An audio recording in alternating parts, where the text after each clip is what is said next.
Okay, so like drills are my favorite and guard topic, and they're a topic that have like, I feel like a lot of misunderstandings and misconceptions, and there's like a lot of weird resentment about drills culturally that I'll just go out and say it's fine.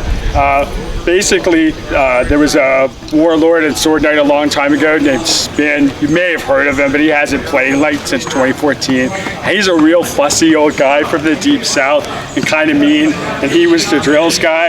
I think a lot of other people, as a reaction to his personal foibles, of which there were many, were to like try to take the topic of drilling and poop on it and be like, oh, you don't need drills to get good. So it's one of the topics that we'll talk about. But so the structure of the class is we're going to talk about some of the backgrounds of drilling, why we do it, what they actually do, what they're intended to accomplish and not accomplish, and then we will do the actual drills.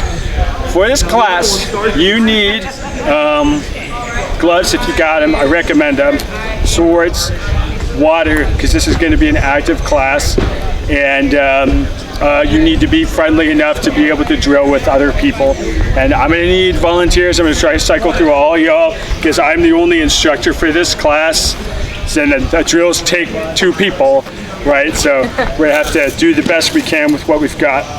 So, what is a drill? So, there is not like an official definition, but I think a good one is a drill is like any modification to the rules of play to engage with a specific subset of fighting, right? So what we try to do is take fighting and isolate it down to its component parts, and then practice all of those component parts in isolation, and then bring them back together in a cohesive game, right? And drilling is something that is done in an iterative fashion, where like you'll do 2 specific drills for a really long time, then you'll watch how it changes your fighting, you'll leave it alone for a while, and then you'll come back to it again, right?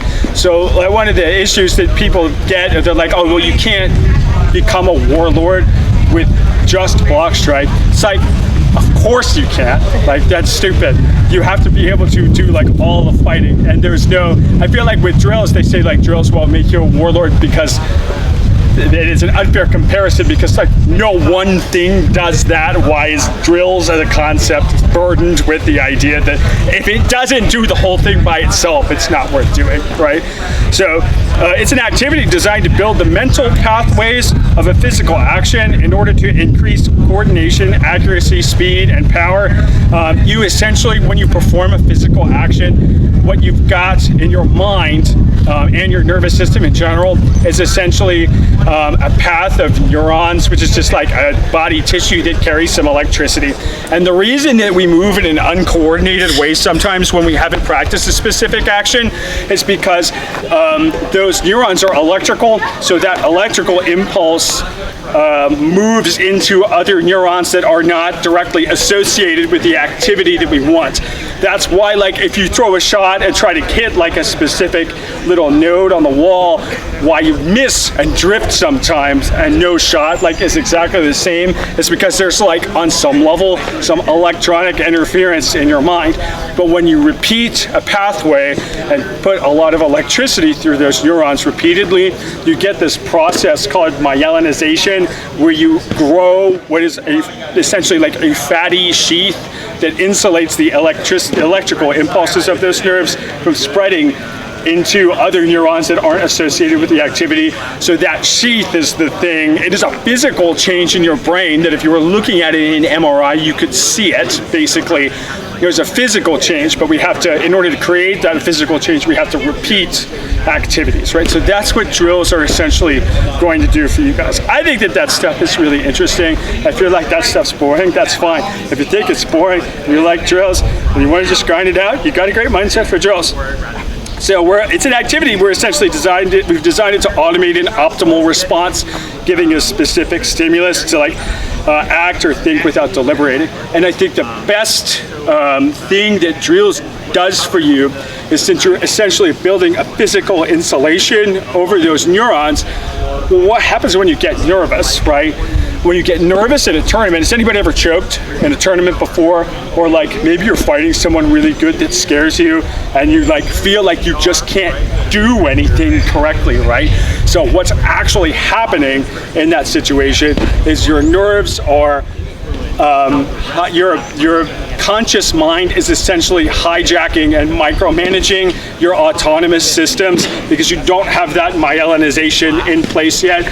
So if you're like, oh shit, like I choke in tournaments a lot, drilling is a way to get that to stop happening and is the best way to do that. This is something that I've gotten from like various, I don't really like mundane sports. Like if you like baseball, I'm sorry, but I hate baseball and I think it's incredibly boring. Like the most exciting thing that can happen in baseball is they pitch a no-hitter, right? Like literally nothing happens. It's silly to me, but I really like the surrounding sciences are super interesting. What's up? It's like the weird thing. It's a fun game to play, but it's a sucky game to watch. Right. Like I played baseball, and it's like I love playing baseball. Can't sit down and watch it. So it's a great casual drinking thing. 9 beers, 9 hot dogs, 9 Honestly, innings. my favorite thing to do back when I played was hit the people with the ball when I was back. Yeah, that's you're right. Actually, when they cheat, it's very exciting. All right. So, drilling, as a recap, drilling emphasizes distinct components of a fight, builds muscle memory and coordination.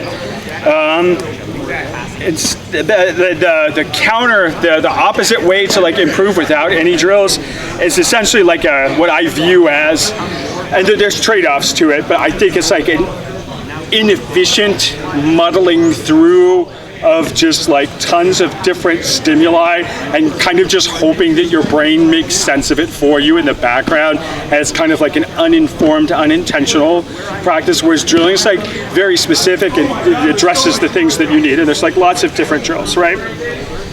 All right, so So sorry. Would you argue then that like ditching? So one myth that I want to address. Yeah. Sorry. Would you argue then that ditching is an example of just muddling through? Ditching would be just, and you're not doing any drills. You're just ditching all the time as trying to get better. So you have to understand from my perspective. My interest is I want to dunk kids. I want to dunk them kids until they have to go home and be like, Mom, I don't think I'm going anywhere with this sport. It's just like, you got to move out of the basement and get a job at this 40-year-old man. Right, so my interest is in optimizing performance, and I would agree with your statement that like endless ditching in team fights is like, it's really fun. It's important for the game. It's a lot of why people fight. But when people are like, hey, like, I feel like when people say just ditch until you're a warlord and like just like let it happen, I think that like it's kind of like, I'm allowed to say this because I am one, but white boy genius fantasy bullshit, where you're just going to continually experience the thing and just by some miraculous montage you'll figure it out. I like to work on things in the specific and break down the problem and address it. So I think when people are like, yeah, just ditch more, I think that's like the laziest answer. And you often hear that from people who are like men who are stronger or super tall, which is like, God, I wish I was tall. I'm not going to get too deep into resentment, but I feel like evolution or God or what have you owes me like 12 more inches. I'd be a demigod of wax. But yes, I agree with this statement. Not that ditch is bad, but I think it's if your goal is optimal performance, which is what we are talking about, I agree with you. So one myth I want to address. Oh, let's back up a second. I'm hard of hearing. You did a good job of raising your hand. If you're going to interject and you want to ask a question, that's welcome. But if you don't give me a visual signal, I'm not going to figure out that you guys are talking because I don't have a sense of direction of where I hear things from. So the commentary is welcome. A myth I want to address is, you hear this so much, is does drilling reinforce bad habits? And bad habits is such a trigger word for me that it makes me incredibly angry, like in the context of fighting. Like, dude, like, what is a bad habit, right? Like, you'll be fighting with somebody and they say, yeah, I got a lot of bad habits. Well, like, what does that mean? It just, in my mind, it means like, I have maybe a lot of uncultivated areas in fighting, or maybe I don't have a variety that I am able to address fighting with. But people just like throw out the term and then they say, well, drilling creates bad habits, because I think what they believe is that if you practice something incorrectly, you'll be locked into bad fighting forever by merit of having accidentally done it wrong a couple of times. Like the logic just like, if you think about it as more than like a thought-terminating cliche, it just doesn't stand up to even the most pitiful amount of reasoning, right? I mean, has anybody ever seen Kung Pao? The movie Kung Pao? Remember Wimp Lo that they trained wrong as a joke? That's not going to happen to you if you drill incorrectly. And one thing that I've read in my sports science studies, I was reading about running this year, and they talk a lot about fixing your running strides. Anybody ever done any running? So one of the things that they talk about is like trying to have a specific form for your running where you've got a certain step cadence, you're not landing on your heels or the ball of your feet, and they kind of promise you that like if you adjust your running gait that you'll conserve energy and run faster. But really what they found is that your body is extremely good at finding the optimal pathway for your body structure to run if you just run and kind of let it happen. Your body doesn't want to spend energy. I don't want to do anything, honestly, except eat like Snickers bars and stuff. I'm gonna find the optimal way to do it. Don't test me, right? So like you're gonna, when you do drills, you're not going to lock in bad habits. You're going to find efficient ways to do it that match your unique characteristics. Like maybe you have an example that they have in running where with people's bodies being different, and they do this with squatting too. Everybody does squat with a barbell, where they talk about like you have a real specific form. You know, your knees stay over your toes are pointed forward, you hit depth, you keep your back straight. But people have like different femur lengths, and if you have a really long femur, you can't keep it on your back if you don't bend over a little bit. Like you're just made that way, right? So as an extension from that, when we're drilling, I want you to think of this as more like these activities are like a little sandbox for you guys to play with. I'm going to give you some tips that I think are efficient, but it's your job to play with the rules of the drill that I'm giving it to you. It's your job to figure it out. Do lots and lots of sets, play with it, be creative, have like a good time, and just let your brain do the work of like making it easier for you, right? Like this isn't like I'm gonna say, oh, you need like 5 degrees more elbow extension, and I want 2 more degrees of internal shoulder rotation. I'm not going to do that with you guys, right? So it's just, we're going to set up the drills basically as like little mini games, and we're going to work through them. I hate bad habits. It's like, what is a bad habit? A bad habit is like eating food with your fingers when you're at someone else's house. Like, that's a bad habit. I don't think about bad habits in fighting. There's just unaddressed problems or uncultivated areas, and you're not going to get trouble with that with drill. So the purpose of this class is we're not looking to master these drills.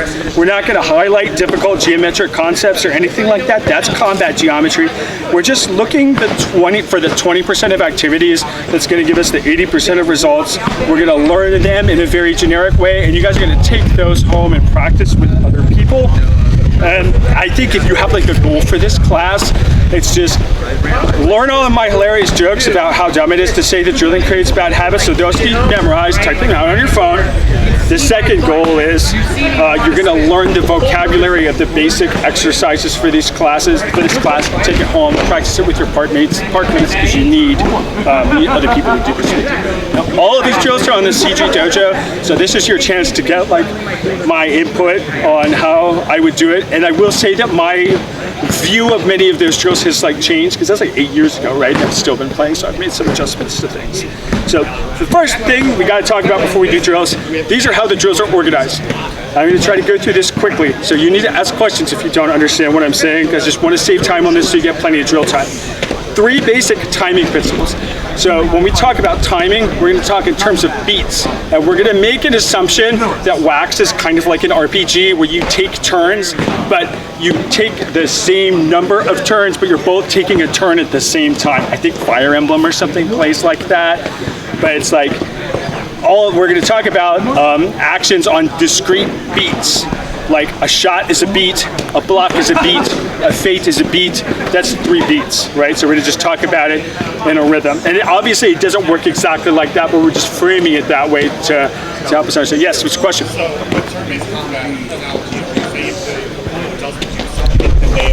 Kind of negated their turn. Can you come closer and speak a little louder for me? Sorry. So with the turn-based combat analogy, right? If a shot is a beat, a feint is a beat. If the opponent doesn't do anything, have they just passed their turn? You can pass your turn as a beat too, right? But it's like we're picturing it as just like a rhythm game where both players are picking what to do on what turn. Okay, better analogy. Just rock, paper, scissors, right? It's like a turn of rock, paper, scissors that you can fake, whack, or pass, right? So you can't pass your turn, that's fine. So there's three timing principles. So the first is exchange timing. Can I get someone up here with one sword, please? Yeah, so exchange timing is we are essentially going to alternate blocking and striking on different beats, right? So on beat 1, I strike and he blocks. On beat 2, he strikes and I block. On beat 3, I strike and he blocks, etc., right? That's exchange timing. So essentially that's a situation where your opponent is like respecting your sword and trying to not get hit and then pick the optimal shot to hit back at them, right? It doesn't always play out that way, but that's the exchange timing principle. So that happens when each opponent is attempting to minimize the risk their offense creates by defending themselves directly afterwards. And it's not as commonly used as it was in previous decades. I still kind of view this as foundational. I feel like this series of drills that revolve around that exchange timing, it illuminates the concept of having like different quadrants that people can attack. And it also helps you predict what areas that they'll return to after you throw at them. So like, for example, if I throw a crossbody on him to his chest, like good exchange timing would be like, well, what is most open that he's likely to throw back at? It's probably going to be, it could be that. It could be that arm. It could be my chest on this other side, right? And you kind of build like a mental schema of like, after I take a specific action, what action is likely to come next, right? So that's why we look at exchange timing. This battery's already low. So the next one is counter timing. So this is when opponents try to exchange shots at the same time on the same beat, right? So if he comes to attack me and he swings and I swing back at him to try to hit him at the same time, that's counter timing. I feel like that's the meta right now. This counter timing is extremely popular. That's the one you'll see the most. And then the last principle is chain timing, or I like to say chain timing, but it's basically like a combo of attacks, like a fighting game. I like to say chain because combo is already like what weapon combo are you using, but a chain attack is I am going to attack you on every beat. So that's like I'm going to whack you and whack you and whack you and whack you and not give you a chance to whack back if I can. Obviously you're not forced to defend yourself. You could counter time me if you wanted to, but a chain, that's me deciding it's kind of going to be like a chain timing scenario, right? So we've got, those are the timing principles, and we're gonna structure our drills to be within each of those timing principles. So we're gonna get, you got my link. Someone have a question? No, okay, my other class. So I'm trying to think of let me look at this. This is gonna die, so I need to take a quick look and then try to use this as little as possible. So exchange timing, then counter timing, then chain timing, and we gotta talk about quadrants, we gotta talk about returns. Okay, I think I can do this. Okay, so we're gonna talk about exchange timing first because it's foundational. This is the block strike specific series of drills. So you will need to stick and to find a partner. You should switch partners in between specific drills. Get a stick, get your gloves. I'm gonna talk about quadrants and I'm gonna talk about returns.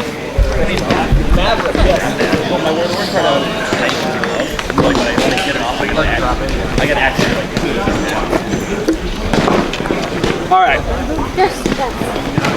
So step one is we're going to identify what quadrants are available for us to attack, and it just helps us to. We have 3 different types of block strike. They're called top quadrants.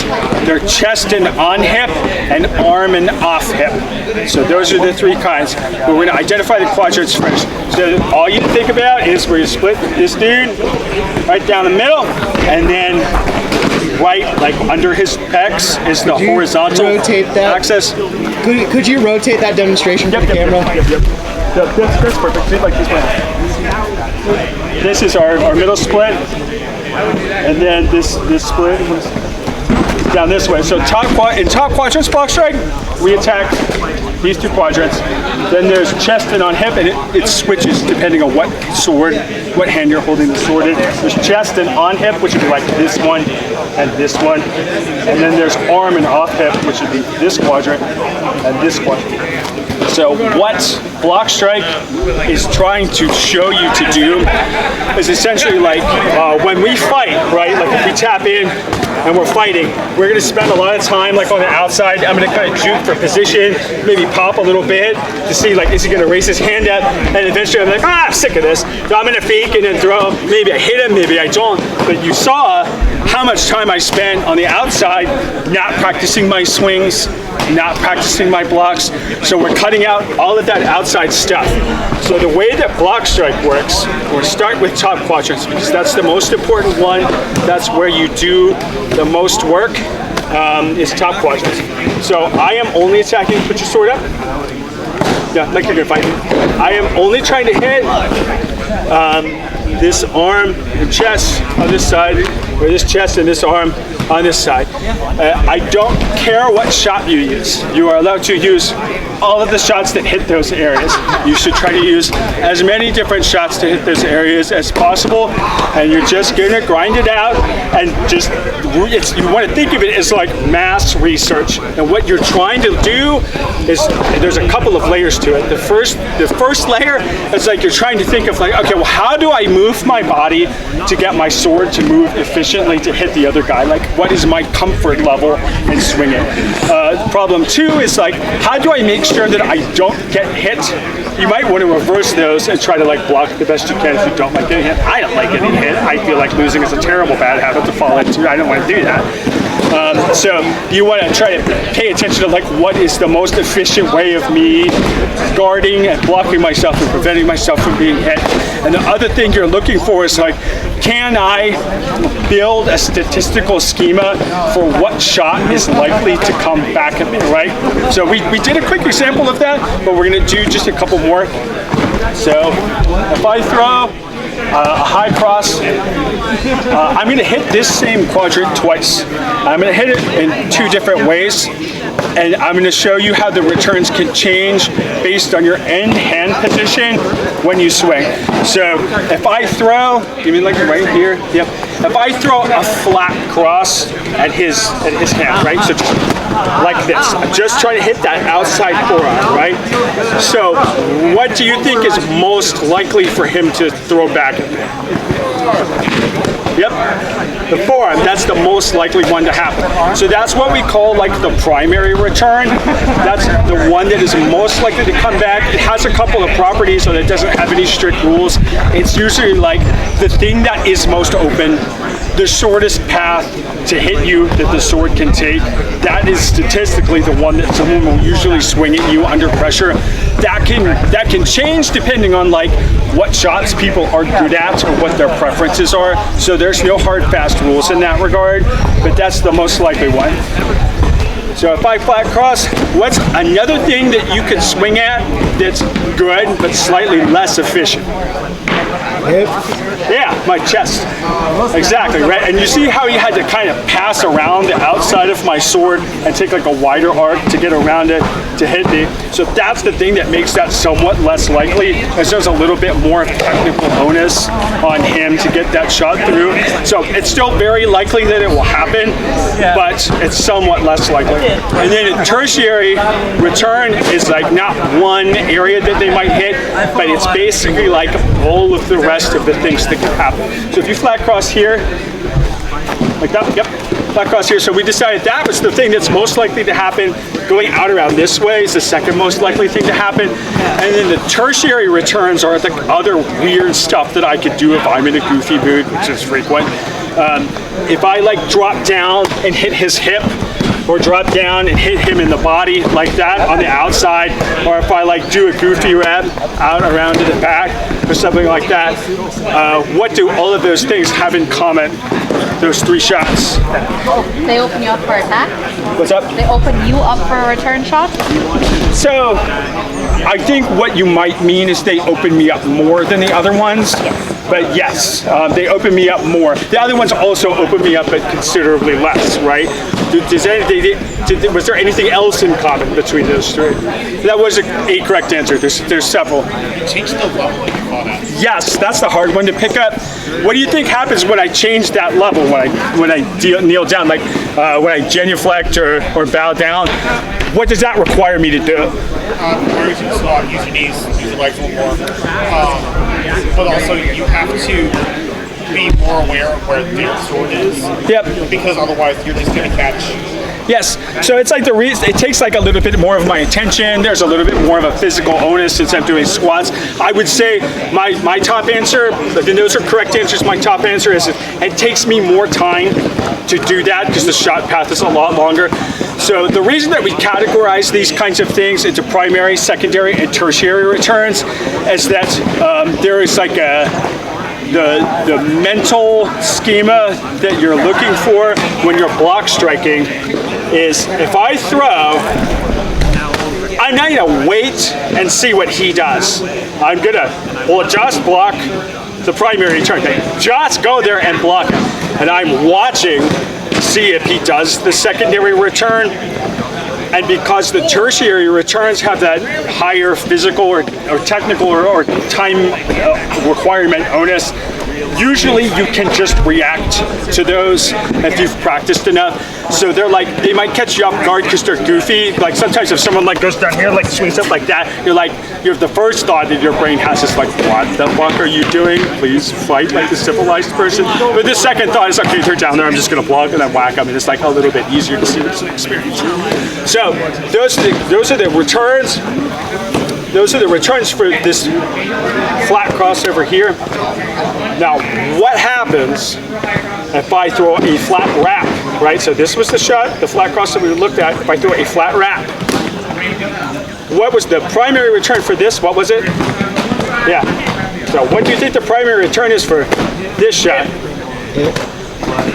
I would say probably not, because you have to step in further to reach me. What's something that you can hit without reaching forward with your legs? So my sword's in the way.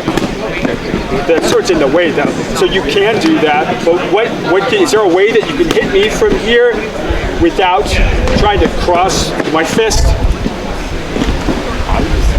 Well, that's going to require you to reach in further. So that reaching is going to make it, that reaching is going to make it a tertiary return most likely. The primary return is going to be probably to my chest, right? Secondary is probably up here, and then the tertiary ones are where you like reach forward really far or throw like a really big stab. So your hand height essentially can change the likelihood of something. It can change the likelihood of the return. So that's really what you're watching for when you're doing block strike. Is when I throw here, where do they throw back? And you're just trying to experience that. Them throwing back at you-ness, which is a real word that is going in your vocabulary, please. You're trying to categorize that into a statistical probability so that it's just very automatic for you to throw and block and throw and block and throw and block. So top quadrant's block strike, it just looks like this. So I throw a top quadrant shot, and then you throw one. And I throw one, and you throw one. Yep, and you want to mix it up and try to hit those two quadrants, alternate them, try to hit them from different angles, right? So you throw, they throw back at me, and maybe I'll come around and try to hit them this way, throw back, I'll try to go that way, yeah. And the only rules for the drill is I want you to set up such that the shorter of the two fighters is able to reach the taller fighter's chest, or else it becomes one quadrant block strike, which is like, how hard is that going to be if they're just swinging at the same? It's just like the mash the A button game, you know. It's not complicated, but you line up so that the shorter opponent can reach the taller opponent's chest. I think my sword actually might be a little longer. I have like weird little arms, even though I'm short too. So our reach is pretty similar. And you just alternate shots. You just don't throw at the same time. If you mess up, just like stop and agree to have someone else throw first and then get back to it. I want you to keep your front foot pinned, but you're allowed to move your back foot if you want to. I don't care how you do it. I don't want to like cross over like this way and make them like block strike from right here. That's kind of neat. But you can like move it around and back, move this way, move your feet a little bit tighter, move them way back. Just make sure that the shorter fighter can always reach you. And any shot's fine. It can help to, if you don't want to get hit in the chest repeatedly, you can put your arm up to block it. So does that make sense for chalk quadrant block straight? Do you guys understand what I want you to do? I'll take a partner, line up, let's get to it. Work. Yes. I've got gloves, I'd put them on. Use this area. I'm going over here. Actually, let's try it. Give some people in the set, but if you want to use the shade a little bit, I understand. I just don't want it to run into the fighting.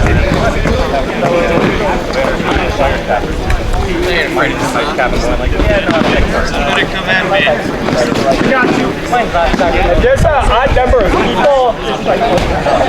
I think we're fully up. Let's see if you got it. Short person can reach. Yep. Get a good like fighting stance. Question. Yeah. So when we're striking, we leave it where we stop. Just kind of rolling it back. Let me. I understand.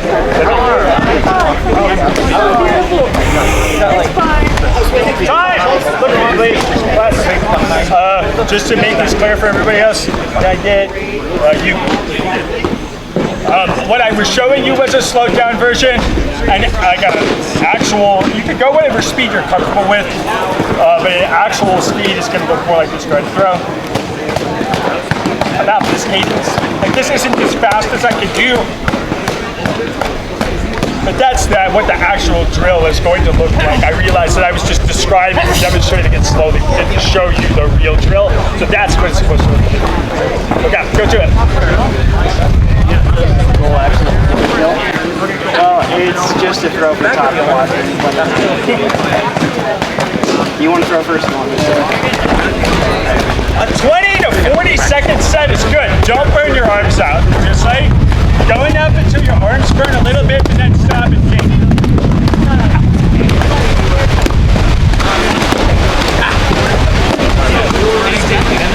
Getting a lot of space.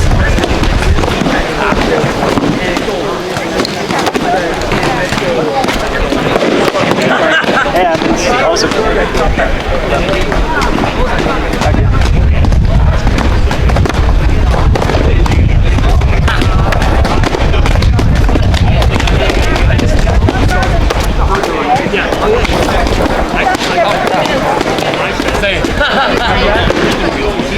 Don't burn them out. I don't want you to like destroy your arms and then not have fun with the rest of the crap, right? Don't kill yourself.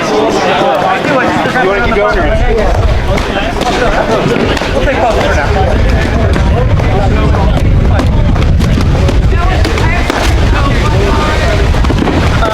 I want that.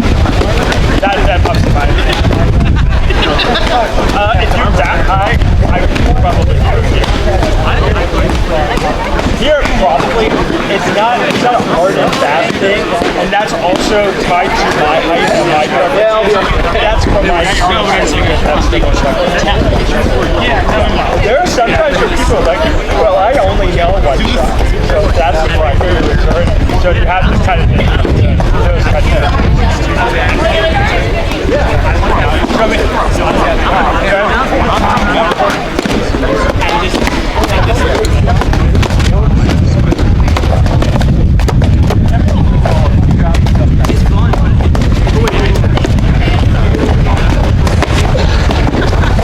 Only takes a few before I'm like,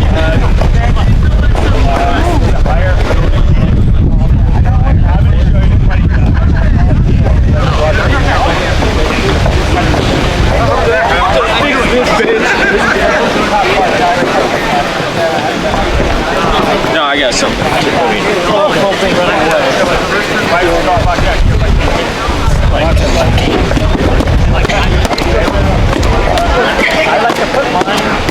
I'm from the little forge too. Yeah. So.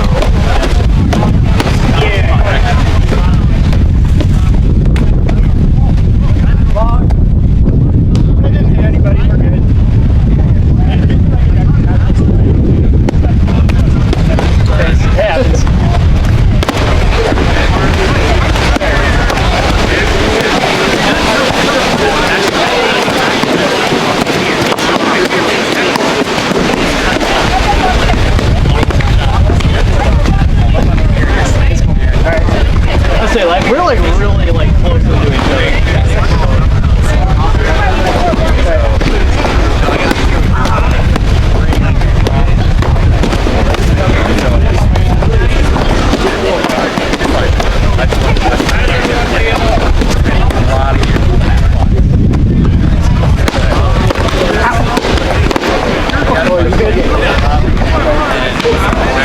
You're getting spicier and spicier as we go. I'm like, ah. Not intentionally. I think I'm just getting into the drill, man. I'm sorry. You did? Oh yeah, but I've been hit way hard.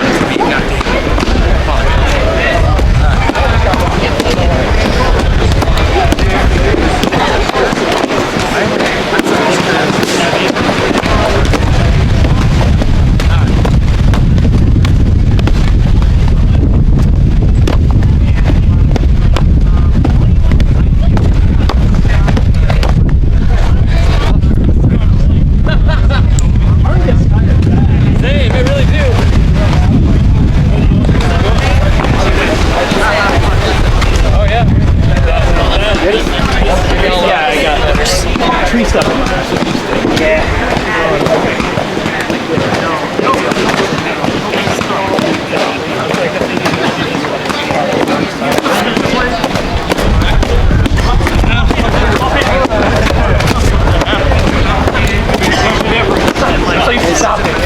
Yeah, this is right.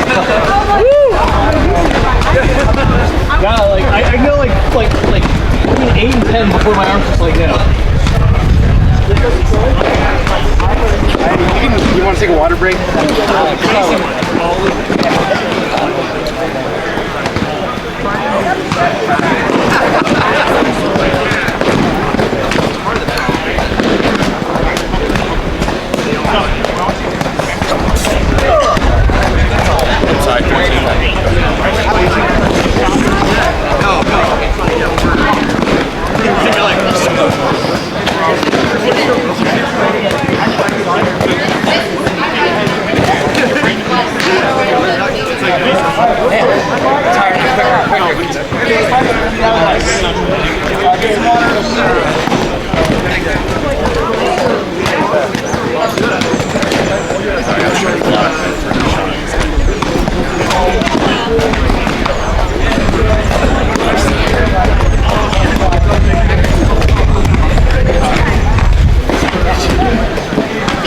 I'm 9 years out, so I've got no strength. Oh, there's a bug on me. Yeah. Oh, there's a bug on me. Yeah.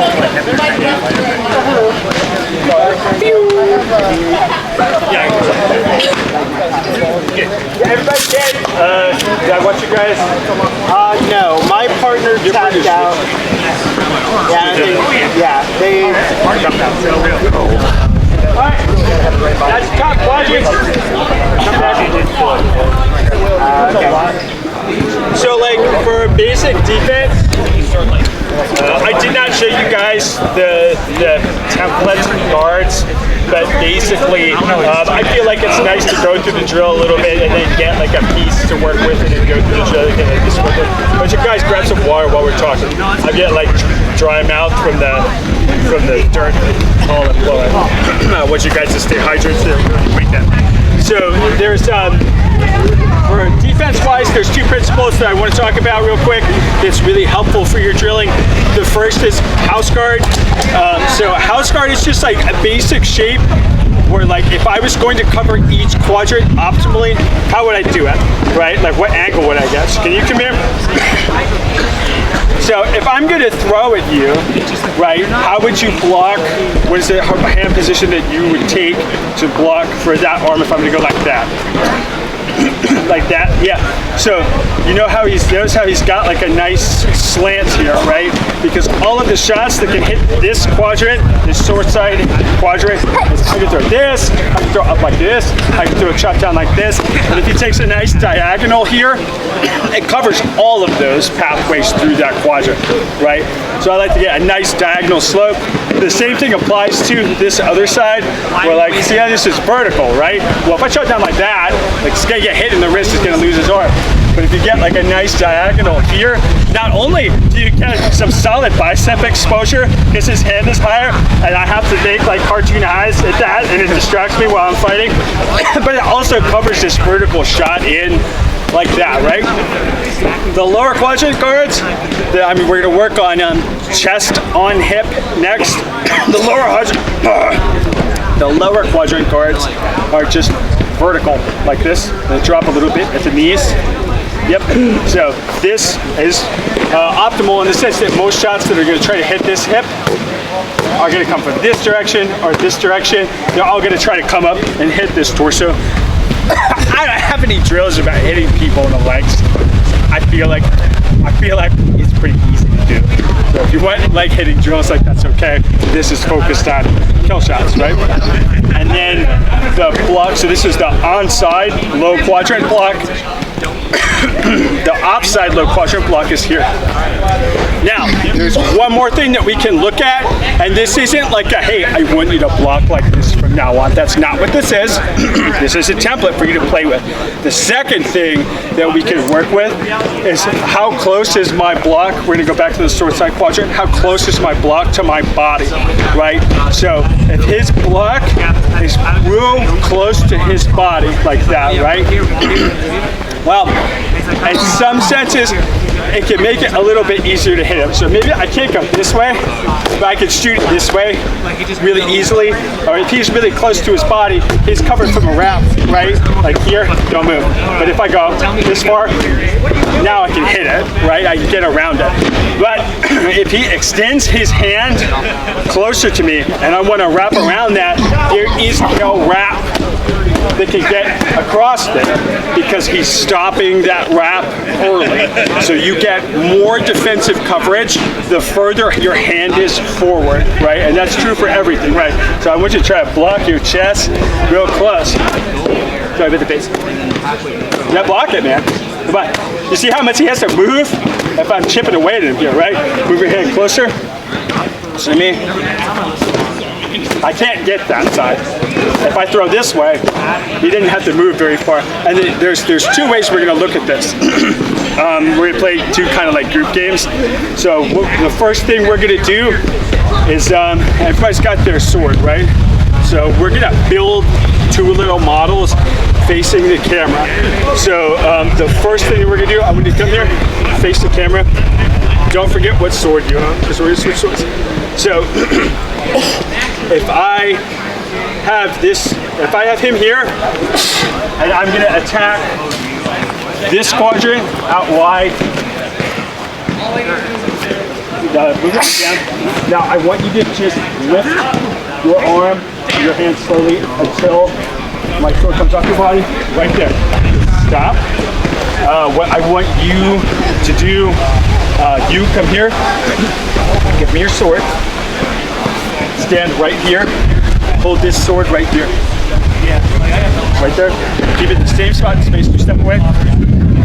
Go. Next person. Yeah, keep your sword. Okay, let's take this one. Do that one. Alright. Up here, go move it. So, same thing here. I want you to, I'm going to put my sword on your body with a wrap right here. Stand right there. Lift it up off your body. Yep, close to you. Okay. So, close? Get close to you. Come forward a little bit. Yeah, I want you to pretend like this is where your hand was before. Okay. Okay, so right there. Yeah, that's good. Okay. Step around. Hold the sword right here. Okay. So I need you come back. Take this sword. stand right here. So now, I'm going to come a little closer like you were blocking like this, right? This is where your hands were? Yeah. Now stick your hand under and come through. Yeah, so I'm going to swing at you, but this time I'm going to put my sword in your body. I want you to lift my sword off of you with your hand extended fully. Extend it farther. Yep, right there. Okay. You take this by the pommel and hold it exactly as placed in space. Take my sword. Give me another sword. This one. Okay, come back. So, yep. Stand here. Reach through. Right here. Now I want you to lift this off. Lift it off your body. Yeah, right there. Okay. Stay there. So this is like what we're picturing here is this is just a demonstration of like the swords that are behind. That was how far he had to move his hand to lift my sword off of his body. And then when his hand was extended, this is how far he had to move his sword from side to side. So if I'm swinging at this guy, I hit him here, or if I hit him here, right, he has to move this far if his hand is extended. Okay, put these close swords down. If he's blocking close to his body, he has to move his hand from here to here to block, right? So you can see how this is like a much bigger vertical distance, horizontal distance when it's close to your body. So the trade-off there is like, hey, if I have to block by swinging my hand around like this, if it's close to my body, the thing that can be helpful about that and why you still see people fight that way is because if my hand is back here and I get the block, I'm loaded. I'm gonna swing at you and it's gonna be fast, it's gonna be hard, right? If I catch your block out here, I have to like load my arm by pulling it back and then throw again. So it's not that either one of these sets of blocks are proper. It's just that I want you to be aware of the trade-off. When you move your hand forward, you'll have to move it horizontally less, but you'll also have to collapse back further to get a good shot, where if you block back here, you're already loaded, you're gonna get a much faster swing, but you're gonna have to work much harder to defend yourself. Does that make sense? Okay, and then the reason that we call it house guard, so step forward. So put your hand kind of up on this hand. I want you to drop down into a low quadrant block. Yep, like that. All right, hold your sword in space. Kind of step to the side. Another person, another sword. Anybody? Stand back here. Kind of cross body, assume this block. Right here. Stand here. You're blocking up here. And then drop it down like you're blocking the offside hip. Yep. So that's why it's called house guard. That's all 4 quadrant blocks, and it's shaped like a house, right? So you see how they're simulating someone who has 4 arms and is blocking every quadrant at the same time. It doesn't matter which direction I swing from. There's always a sword there. So that's why the blocks for each quadrant is up here, over here, down here, down here. That makes sense? Okay. So everybody try to find your sword. Start with this. I don't know if this is right. All right. That's house guard. So we're gonna do chest and on hip. So the on hip is the hip that has the same hand that you're holding the sword in. So chest is this. Some people call it back body. I hate everyone that calls it back body. That's not a word. Don't call it that. Call it their chest. You can call it like offside chest. You can call it like the deep chest. I don't call it back body. It's weird. So what you're going to do is we're going to do block strike, and the quadrants are going to shift 1 shift down. So this is going to be chest. This one stays high, and we're going to hit down here. So can I get someone to come up? Come here. So chest on hip is just like this. I throw here, you throw here. That's on hip, yep. Here, get back to the chest. Yep. Precisely. So we're not hitting this sword arm. We're just sliding 1 quadrant down and block striking that way. When you throw your low shot, I want you to practice getting some knee flexion in there. Don't just like reach over and tip down like that. You can some of the time, but I want you to try to drop into a slight squat to hit that. Does anyone have any questions? Nope. All right, touch up, chest on hip. Also, if you're left-handed, right-handed, doesn't matter. You can use any hand that you want. Since it's an on-hip, off-hip designation, it's always something you can do. Just let me know if you have questions. So that should. All right. Do you want to strike first? Or do you want me to strike first? So we're doing. Yep. So I guess you go left. That was this quadrant. Right. It's supposed to be off track. Yeah. Tato, it's supposed to be like off wait. and on, right? So this and this. Yes, those two things. Yeah, don't hit the sauce. So confusing. No, I hit the. Yeah, okay. So. No. It's one, then.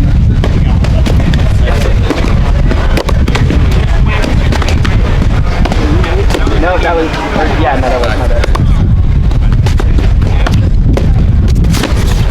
So go slow until you find the rhythm, because when you start adding the up and down, it gets a little bit confusing. And the other thing you want to do, try to get it real smooth. It doesn't matter at first if you're doing it as fast as you can or not. You can build up to that speed. That's right. You should do like a 50-60% speed to get the rhythm. This one's weirder.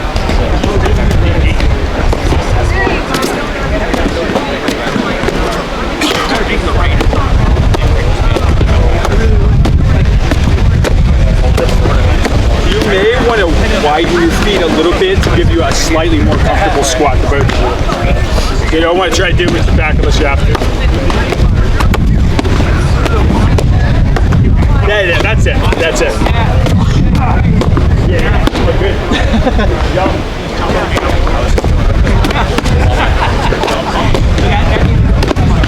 Now we throw at the same time.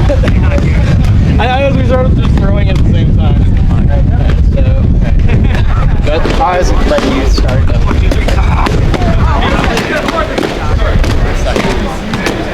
Punching hard. The cool part about it is that there's really only 2 shots for on hip, right? There's like a chop down, maybe a chop up, so it's like this one is really important, but yeah, I can't do that. That'll scream.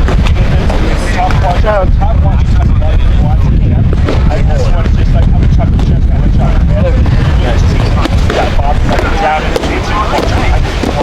so it's like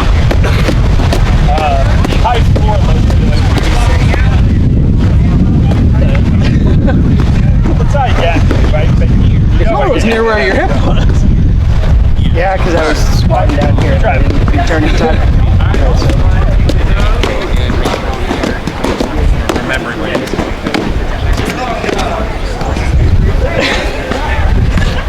Okay, We'll figure it out. yeah, we win. Alright, so. Yep.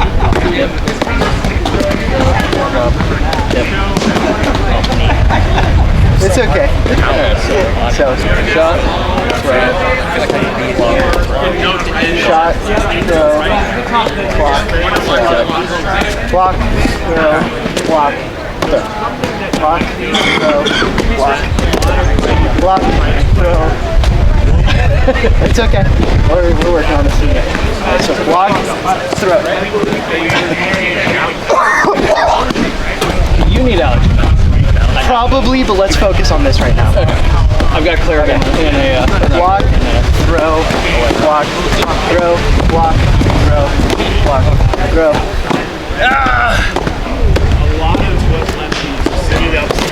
Yeah, we go.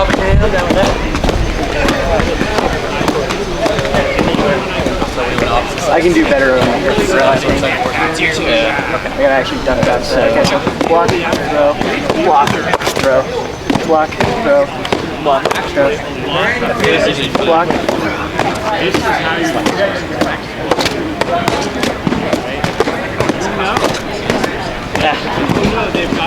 Hands start cramping. Alright, do you need water? Oh, yeah, water. That was just like, my hands just like, I'll grab water. Yeah, everyone's eating guys too. Yeah, dude. I said it's the first event back after 9 years. I don't have no muscle mass whatsoever, no stamina. I don't want to have a Edgar, I don't like how much this pollen is liking me. I bet they can pick it up on the camera. There's just like haze. Actually, I'm not sure. Maybe. Why is everybody glowing? We stop? Are we done?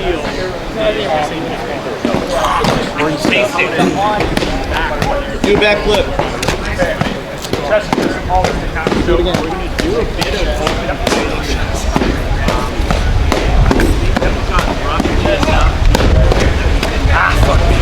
Damn, look at him go though! Shut up, you! I love you, Lance, I really do. Let's see how bad we can do.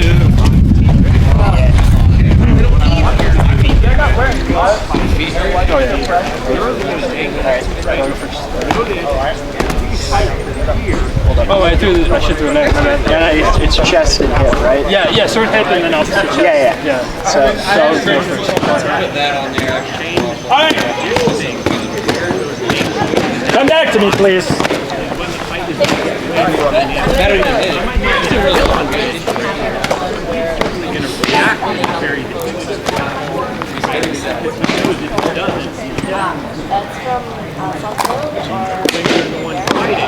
Okay, Gamers! We're going back to instruction. Sorry. time. You guys were getting into it. Like it. The next one, once you come back, is arm off hip. So we're taking the two top quadrants, and if this has my sword in it, we're moving this quadrant down. So what that looks like is I'm going to throw either high crosses or I'm going to throw to this body back here. Now, the colloquial term for this drill, I call it arm off hip is his technical name, but his nickname is Ballbusters because of the angle. Since he's standing back like this, right, it really opens your groin. So I want you to do this with your off foot forward. I think it also helps you pay a lot of mind to twisting to get down here to get this block on this side. I don't want anybody going to the infirmary. It's not fun to get hit in the groin for the 6th time in a day, right? So just play goofy footed like this, off foot forward, and the targets are cross body here and here. So throw at me.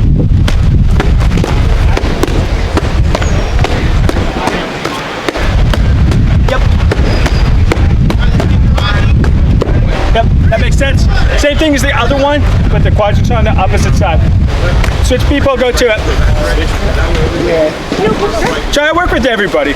A really important part of drilling is drilling with as many people as you can that are different so that you build a wider base of heuristics. Plus, it's nice to make friends. You're fine, bud. You're fine. No, take your time. Pace yourself. You do it lefty? I'll do it lefty with you. I'll do it lefty. Do it lefty with you. Easier. He's got to learn all the fucking easier. This one has How's it for you? How's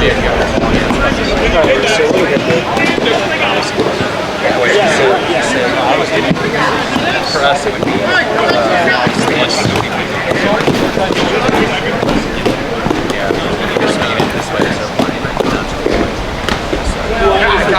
right. Okay, here we go. Swords like bottom and then upper top.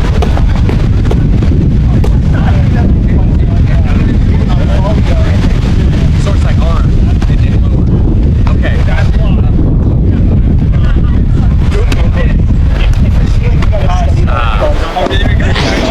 Forward temporarily because we're cut off the line of your groin. Alright, cool. Alright.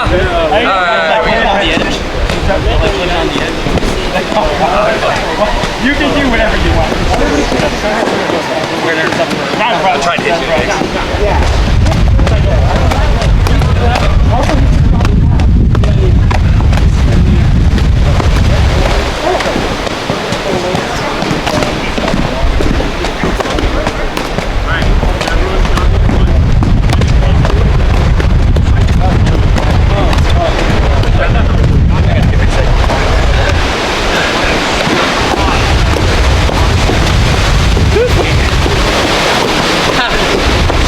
fun though too.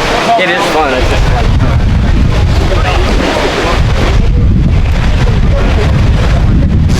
Alright, kill this guy. Come back in. I think you guys got it. Oh no, kill.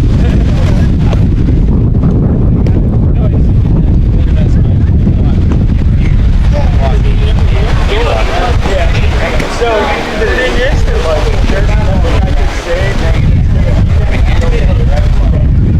because it's like something you have to do. It's nothing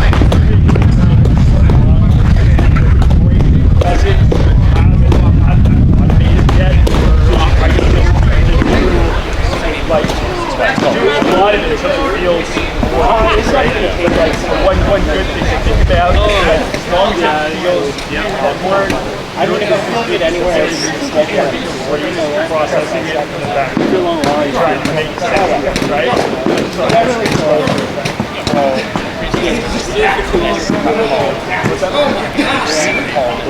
oh man, so fast. This is a road trip, so How much is this a bad thing? Like the fly ash guy. That shit's cold. Colin is like, they're to fly. See it in the air. Yeah, I was like trying to fly every time. Well, I mean, that's like the get into skating. But it's like also, it's like, now it's like, there it is again, you can see it. Just in the air. Like, I know the wife and I were just doing like some basic, you know, block strike drill. It took us like 40 minutes to work it. Jesus Christ, guys. You gotta start living on the edge. Am I the only one wearing a cup? Probably. So, Ragnarok. I got one of those done. I got legs. No one was around to feel me. So there I was, crawling, leg walking, all the way from the field, fighting. It ended by sleep. I'm two guys. Got in my ball. It's very sweet. So tight. I'm like, I'm not wearing a cup on me. I'm not the one editing this. Alright, man, back up! Get some water. Just ready to do something harder.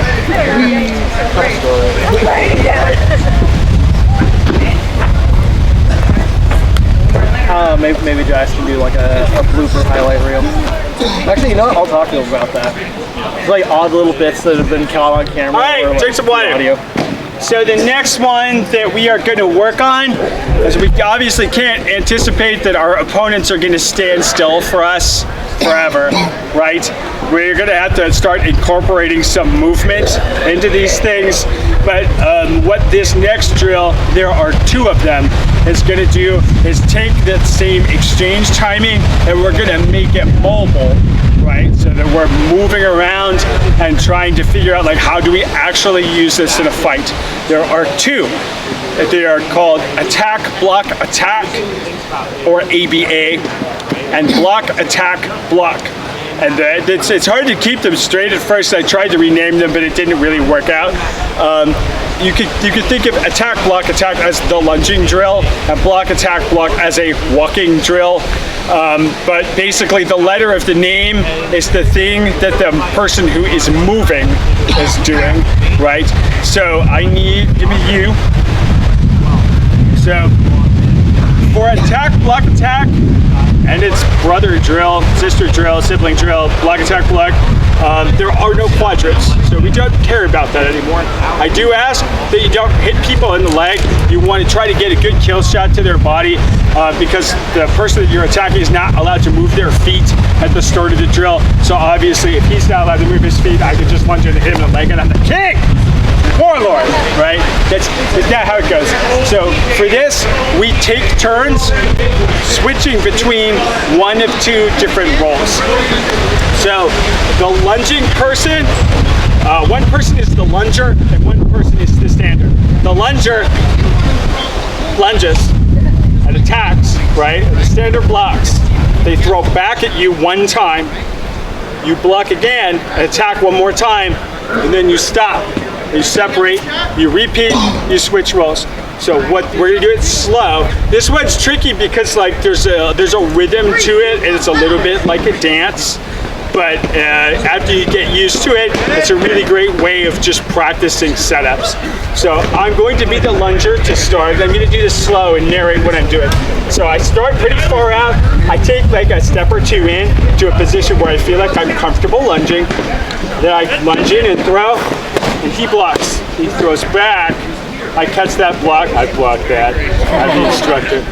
And then I throw one more time. Then you try to block. Oh, I supposed to block. Yeah, they block that too. We're doing this perfect. We stop and we reset. And then you come in and lunge and throw. Yep.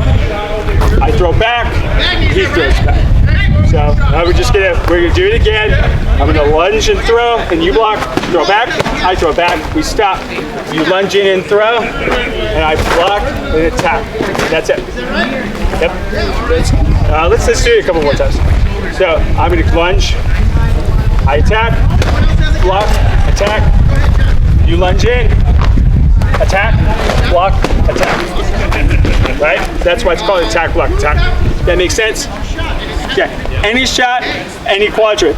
The lunger throws 2 times. The stand-up throws 1 time in the middle, and you're trying to not get hit. Makes sense? It's more important to block than it is to hit the other person. So let's try again. Questions? Because if you understand that perfectly, that's the fastest attack, block, attack, elevator speech I've ever given. Yeah. Or on the attacks and blocks? As you are learning the drill, I just want the tempo and the rules of the drill correct, right? So, but to answer your question, your focus is always shifting. So like when we've got the rules down and the tempo and we're not making any mistakes about whose turn it is to throw, maybe I'm gonna focus on my hands today. Maybe I'm gonna focus on getting a certain shot. Maybe I feel like my low quadrant blocks are weak, so I'm working on that. Maybe I'm working on my footwork and trying to pay special attention to where my feet are. And that's the power of drills. It's like your body knows like most of it.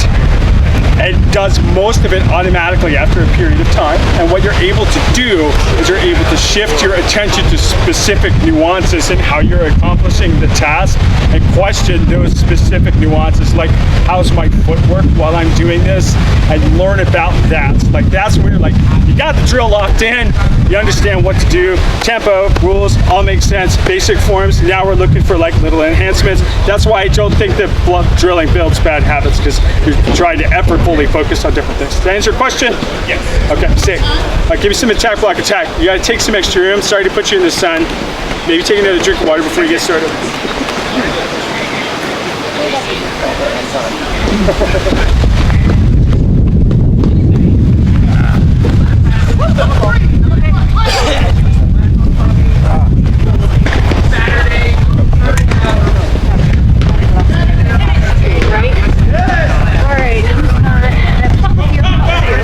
Are you in on this? Yeah. Sorry, I just have to respond. Oh, you're okay. We have to break up a group.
Alright, so I'll attack.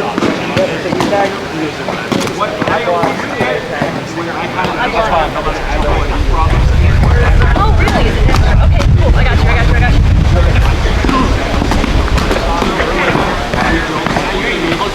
I keep swinging for some reason. I'm like, don't stop swinging. Are you out of danger? No. But we don't stop till we're dead, right? No, stop till we're dead. Alright, thank you.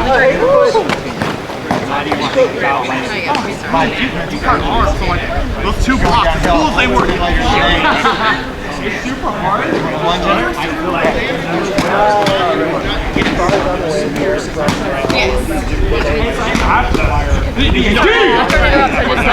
It looks so familiar. Right? The long hair. Started, I was like, fuck. We need to be going for ourselves. We don't have to pause, by the way, if you don't want to. Do you want to pause? No, I'm not. I would too, though. I'd be like, I'm dead, right? I would. Right, you attack me. I'm like, And nothing happened. I went, okay. It's a fun drill. I'm enjoying this. Ready?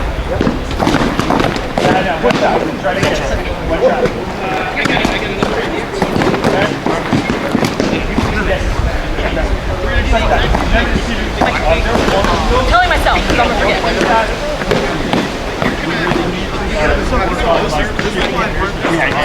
It was just habit. Oh, I'm getting tired.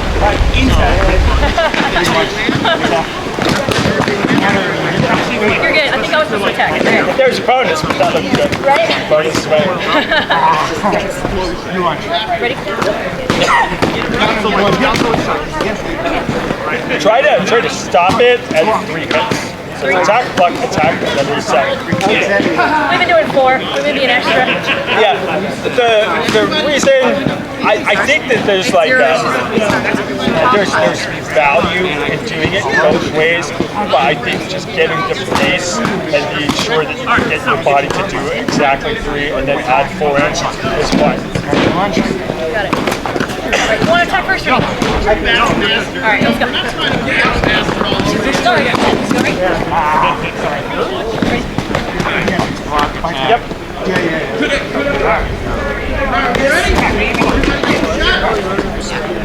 That's good. That's good. Don't do that!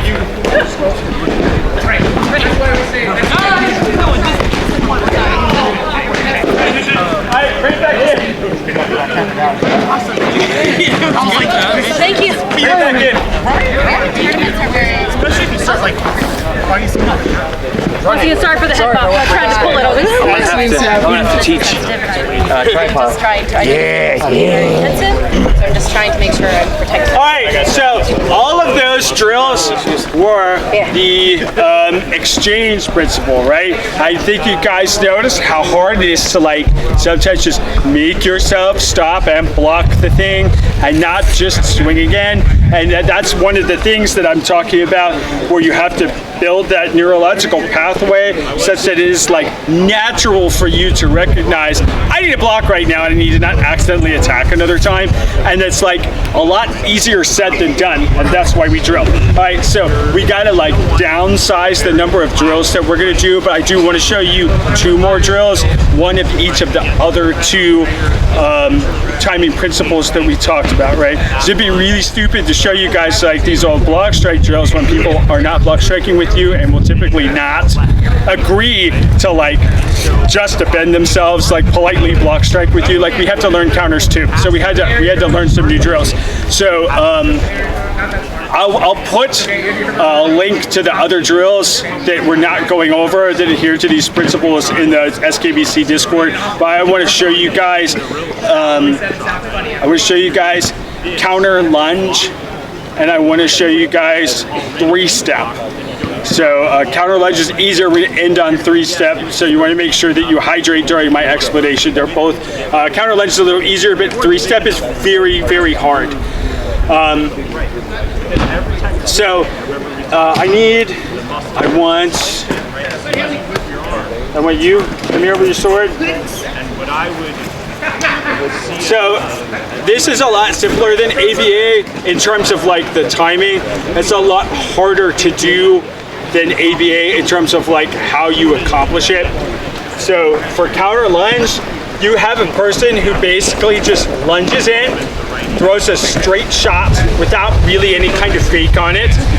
And what the standing person is trying to do is trying to see if they can counterattack such that they kill the opponent and do not get killed. So you are optimally, if you lunge in and throw wide at me at this side, I'm trying to look for a path where I can stop his hand with my hand and also hit him at the same time. But if that's not possible, I'm also allowed to try to hand block and kill him. Does that make sense? So it's like, you don't have to hand block. You should try to optimally not hand block so you don't lose moves that you don't need to, but you are allowed to hand block if you can't find something. I really recommend that you do not do this drill at 100% speed, because I think that conceptually it's much harder than ABA, because like you have to react so quickly. But it's basically where you just do a couple rounds of it. So again, the lunging person just throws any straight shot, and the standing person counterattacks. The standing person can take one small step back. That's it. You're not allowed to continually step back, but you're allowed to take like a little space from your side. Right, so I'm gonna lunge, and you're gonna just counterattack me. Yep. Lunge, and I counterattack. So that, I didn't hit him, but I didn't get killed, so that's valid too. Right, so I lunge. Yep. You lunge. I lunge. You lunge. There you go. Simple in theory, a little harder in execution. Makes sense? Questions? Any questions? All right, show it to me. One note, block strike helps teach you a lot of the elements of this drill, like what returns are likely, helps you figure out like where do I throw into to stop them. So that's like, this is kind of an after block strike teaches you what shots are likely to come at you. It's much easier to take the step into countering after that. Make sense? I hope so. Okay. Show it to me. Eliminating those angles by putting your you look like real good on their shorthand, right? You want to here. And that is the aggressive. No glove for that, right? I have the pollen.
didn't want to like. And then I was like, that's choice.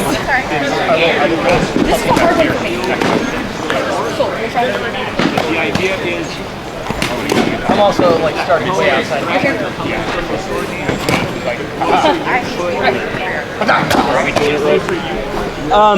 Well, I only watched 2 rounds. We're a little bit of a hot mess. I think I only saw 2. The first one, there was one, I think it was here. Everybody's like,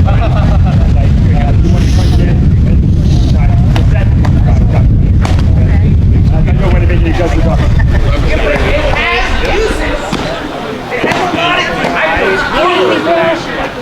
Didn't lose anything and kind of win.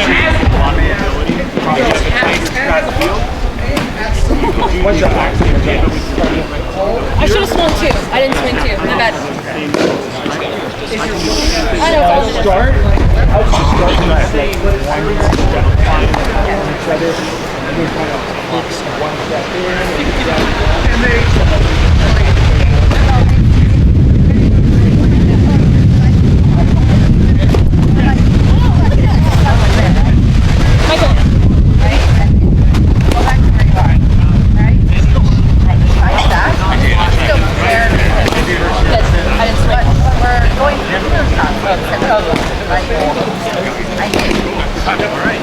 Oh my God!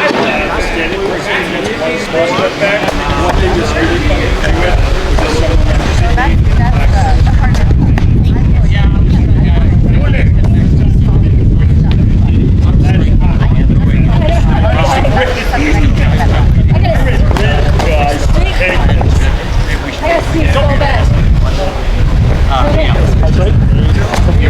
It's so bad. Hi, you guys do great. Thank you. Try your best. Are you okay? You've got glasses on and it's still getting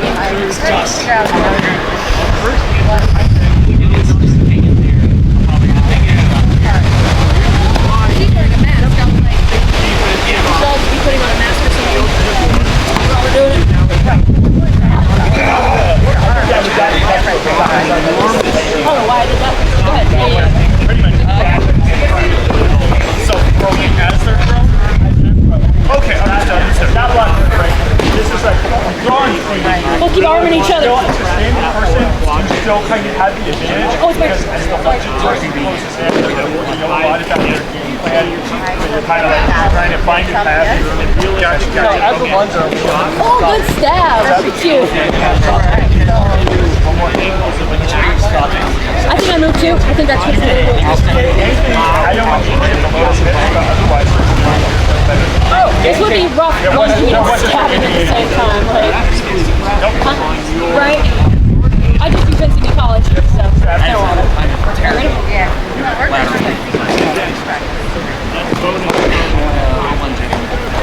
Oh, nice.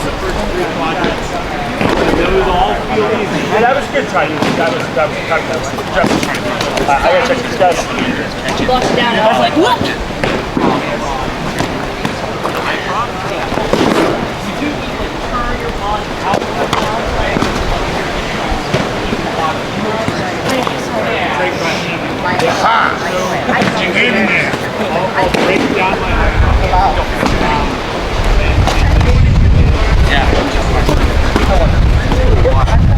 I keep not swinging. I'm like, just block it.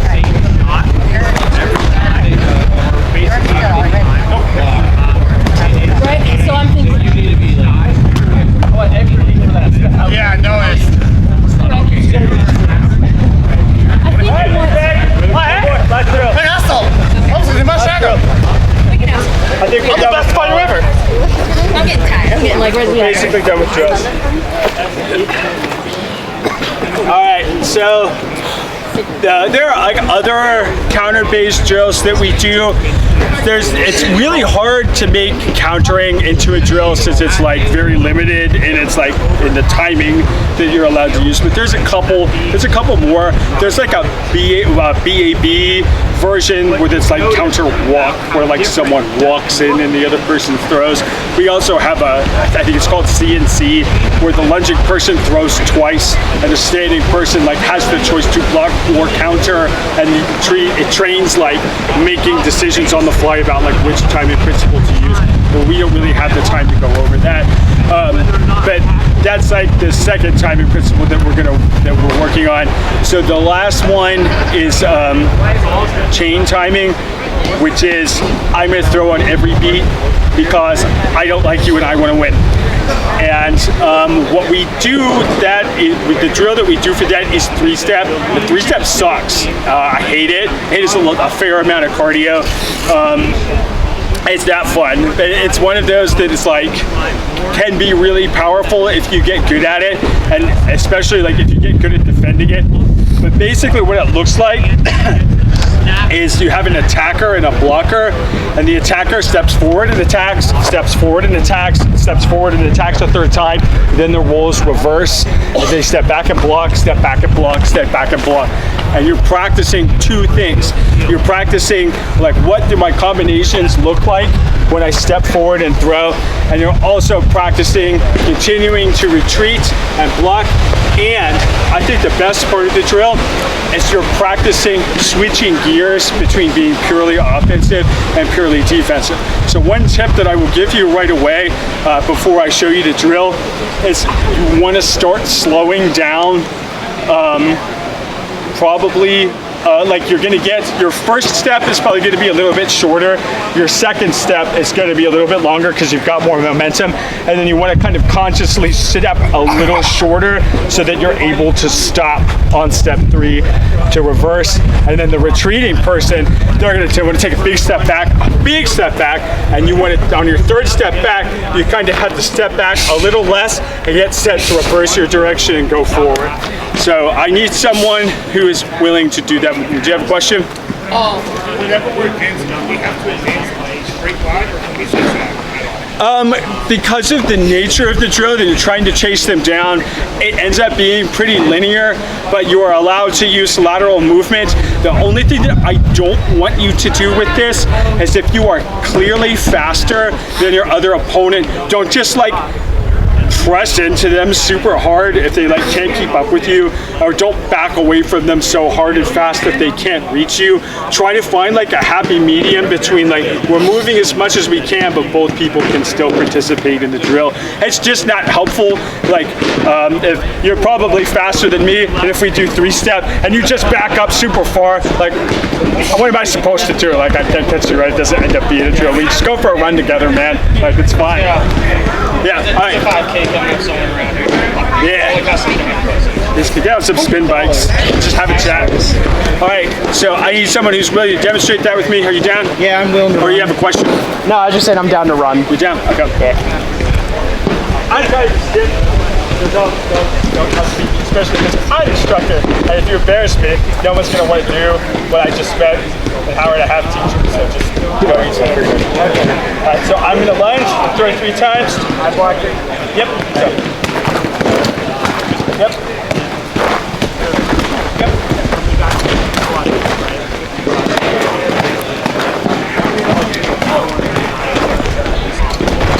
So I messed up that last one. I only attacked twice. It happens. Yeah. Happens to the best of us. All right.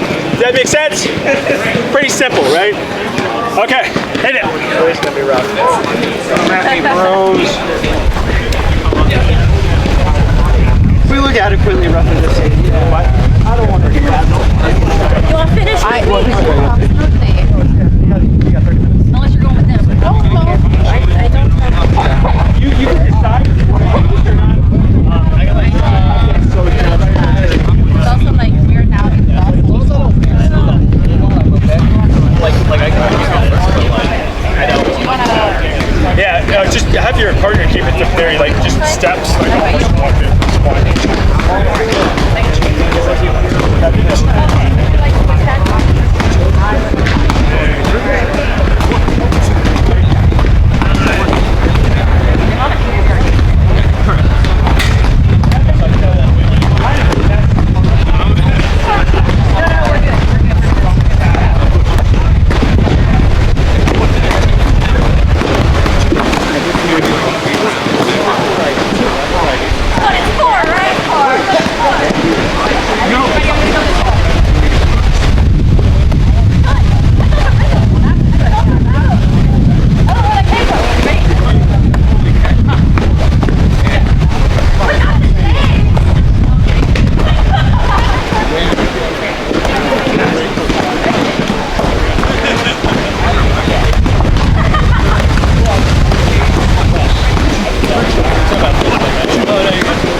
we were wrapping this up. Make sure you guys have some water, hydrate. So it's like kind of a very physical class, and I don't want to like blow anyone's weekend by having you cramp or something. There's a very good question that was to the tune of like, hey, can you take like more than 3 steps or more than 3 strikes or something like that? And I'm like, this is my favorite part of drills. It's like what I did for all of these drills is I went deep into the jungle and picked the drills off of the drill tree, right? So there are real things that exist. You could just make up whatever drills that you want, right? You could just make up the rules. If you want to do 4-step or 5-step, that's great. I'd like any form of structured adding what I like to call arbitrary complexity to a drill that makes it a little bit harder and makes you have to think a little bit more actively about it, enhances the drill, because what you're really trying to do is just increase the amount of information that your brain does not have to think about while you're fighting, so to free up more space for you to think about like my strategy. Right? Like if you're thinking about like how do I close, how do I throw my wrap shot, your brain is just overloaded with all this rote bullshit that should be automatic, and it takes up all of the bandwidth for like, well, I'm fighting Tato, like what does Tato like to open with? Like what am I gonna try to get Tato to do? What do I think that he wants out of this fight? So you can drill, you don't have to do these. A lot of people will get into like, oh, you're not block striking right, and get like really frigging snooty about it, and it's just like, it's whatever, man. Like it's fine. It's like a little sandbox for y'all to play in and discover elements about fighting. And I want you to think creatively about like how you can get the most out of drills. You could do things like if you want to make block strike more specific and say we're only going to practice 2 specific shots instead of like breaking it up to a quadrant base, like a quadrant based exercise, you could do that. If you want to, a lot of the drills that we added were like drills that were basically these, but had some small changes to allow full combos so that you could drill with those too. That's fine. We had Booby from Bellegarde come up with, I think what we decided when we discussed it, if you're in a game that can check or bash, we had an idea where you do, if you block strike with equipment, 2 pieces of equipment, you do what's called a grind drill, which is basically just block strike with every quadrant, right? And we had an idea where like you have an imaginary shield bash token, right? And someone starts with it, and they are the only one that's allowed to shield bash during the grind drill. And when they bash, they basically pass that imaginary token to the other person, and now they're allowed to bash. And it just, you're just trying to like make a lot of fun sub games that address like a specific challenge of fighting. So you can even do this in your regular sparring as like little mini games where we have like one that we like to do when we have like a skill disparity is a comeback drills where everybody ever play winners losers. Yeah, well, instead of matching winners to winners and losers to losers, match the winner to the loser, and the loser gets a bonus, like they get to ignore 1 shot for free, right? And it just changes how you have to strategize when you're engaging with them, and makes you have to think about like more scenarios and stuff. So like the drills are whatever you want them to be. Like you can change the drills. There's like 30 of them on the CG Dojo YouTube project. So if you want more drills and more information, more explanation, that's a great place to look. The classes that mesh well with drilling or combat geometry is really helpful because it teaches you how to think during your drills and how to explore and discover those spaces. And reading setups and returns is also really, that's basically the primary, secondary, tertiary return stuff that I gave you a 5,000 foot view of. All right, so I hope you guys enjoyed that. Who's got questions? I think it'll probably be better served for class, but sorry. It's all of us. Yeah. I was mostly gonna ask about. I know that like you're pretty much I know that all these drills require 2 people, but let's say like hypothetically you're gonna be in a situation where you're not gonna be able to do like a whole lot of like practice with other people due to like school or work obligations. Outside of like pelling, what would you recommend as like? Pelling is great, and that's also a form of solo drilling. I like to do the partner drills to try to get people to practice with their parks. But if you don't have a lot of if you don't have a lot of other practice partners with strong availability, you have a demanding schedule. Like, yeah, pelling is amazing. I remember there was one winter where I had like a bad breakup, and like I'm gonna pel every day through the whole winter, and I kicked the crap out of everybody when I came back, and no one else was practicing. It was hilarious. So I highly recommend pelling.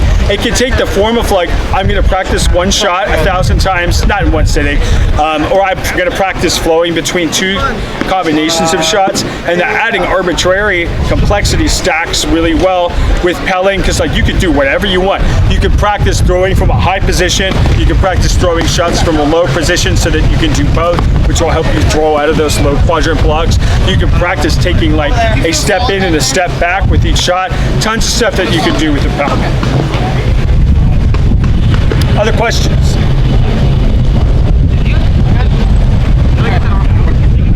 All right. Thank you for Thanks, guys. Appreciate that. For those of you suffering from allergies, the white bag over there